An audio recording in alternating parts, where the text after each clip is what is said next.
इन्नन्तः पुल्लिङ्गः विद्यार्थिन् शब्दरूपः।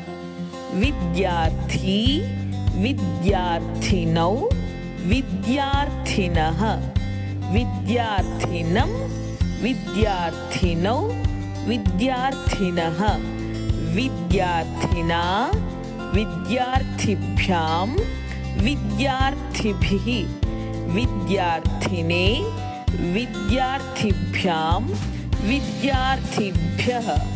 विद्यार्थिनः विद्यार्थिनोः विद्यार्थीनां। विद्यार्थिनि विद्यार्थिनोः विद्यार्थिषु। हे विद्यार्थिन् हे विद्यार्थिनौ हे विद्यार्थिनः।